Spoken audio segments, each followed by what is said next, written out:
Kybernetická bezpečnost. Všichni o ní mluví, ale co to vlastně znamená pro náš každodenní život? No, v dnešním přehledu se právě na tohle podíváme. Projdeme si úplné základy, abychom pochopili, jak se v tom digitálním světě pohybovat o něco bezpečněji. Tak, schválně. Internet používáme denně. K práci, ke spojení s přáteli, k zábavě, prostě ke všemu. Ale zastavíme se někdy a položíme si otázku, jak moc v bezpečí vlastně jsme? No a přesně o tohodle se dneska odrazíme.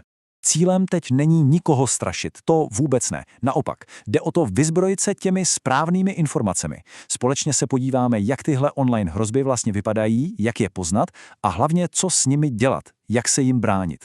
Jasně, než se začneme bránit, musíme vědět proti čemu. Pojďme si nejdřív zmapovat to naše digitální hřiště. Co to vlastně je a jaká rizika tam na nás číhají? Kyberprostor. To slovo slyšíme pořád. Ale co to vlastně je? Je to jenom jiné slovo pro internet, nebo je to něco víc? No, je to vlastně celý ekosystém. Není to jenom technika, ty počítačové sítě a aplikace. To nejdůležitější je, že jeho součástí jsme i my všichni, uživatelé. Bez nás by to neexistovalo. A kde je tolik propojení, tam jsou samozřejmě i rizika. A nemluvíme teď jen o nějakých starých virech, bavíme se o reálných hrozbách. Úniky dat, falešné weby, které se snaží ukrást přihlašovací údaje a jo, bohužel i o reálné finanční ztráty. Dobře, takže abychom se mohli efektivně bránit, musíme vědět, co přesně bráníme. V kyberbezpečnosti je takový svatý grál, cíl všeho snažení. Říká se tomu triáda CA. A ne, nebojte, nemá to vůbec nic společného s tou známou špionážní agenturou. Jsou to vlastně 3 základní pilíře. Ten první, důvěrnost. Je jednoduchý, prostě udržet tajemství v tajnosti.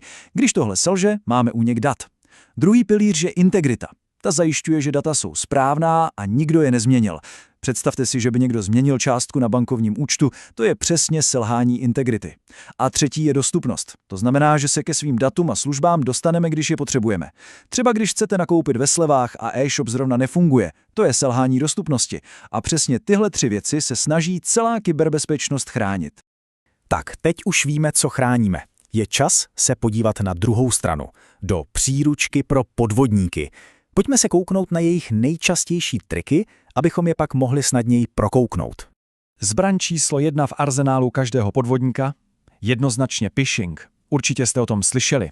V principu jde o podvodné e-maily, tváří se, že jsou od vaší banky, od pošty, od čehokoliv, ale ve skutečnosti se z vás jen snaží vylákat hesla nebo čísla karet.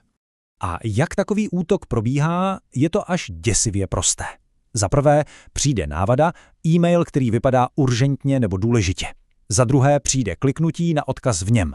No a za třetí, ten odkaz nás zavede na falešnou stránku, která vypadá jako pravá. A tam už dojde ke krádeži údajů.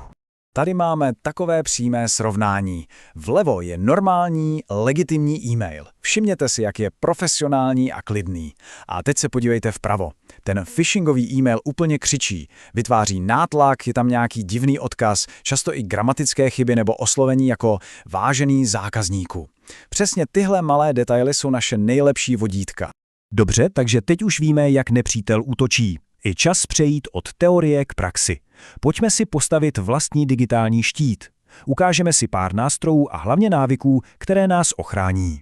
Tohle jsou naprosté základy, taková digitální hygiena. Jsou to fakt jednoduché věci, ale dohromady tvoří nesmírně silnou první obrannou linii. A to je to nejdůležitější. Všichni říkají, mějte silné heslo, ale co to vlastně znamená? Takže za prvé délka, minimálně 12, ideálně víc znaků. Za druhé mix všeho, velká malá písmena, čísla, symboly. Za třetí, a to je klíčové, pro každou službu úplně jiné heslo. No a pak je tu ten svatý grál bezpečnosti. Dvoufaktorové ověření, neboli 2FA. To je dnes už naprostá nutnost. Další skvělý pomocník je VPN-ka. Virtuální privátní síť. Představte si to jako takový soukromý zašifrovaný tunel pro všechna vaše data na internetu. Nikdo do něj nevidí. Je to absolutně nepostradatelné, když se připojujete třeba na veřejnou Wi-Fi v kavárně, v hotelu nebo na letišti. Dobře, ochranu zařízení a hesel máme za sebou. Teď se posuneme k něčemu, co je možná ještě důležitější a osobnější, k naší digitální identitě. A co to vlastně je ta digitální identita? Co si pod tím představit? Jsou to jenom naše e-maily a hesla? Nebo je to něco víc? Ta odpověď je vlastně docela široká. Naše digitální identita, to je v podstatě všechno, co o sobě v online světě zanecháme. Každý like, každý komentář, každá fotka, historie nákupů, profesní profily. Je to obrovská mozaika střípků informací o nás. A všechny tyhle střípky tvoří naši digitální stopu. Ta má dvě části. Ta první je aktivní, to jsou věci, které děláme vědomě. Píšeme e-maily, dáváme příspěvky na sítě. Ale pak je tu ta druhá, pasivní stopa. A ta vzniká tak trochu za našimi zády, bez našeho přímého vědomí. Třeba jen tím, že brouzdáme po internetu, se sbírají data o naší poloze, IP adrese a tak dále. Je tady jedna myšlenka, která to celé skvěle shrnuje, že v digitálním světě nejsou data jen informace, jsou odrazem nás samých. A to je přesné. Nejsou to jen jedničky a nuly.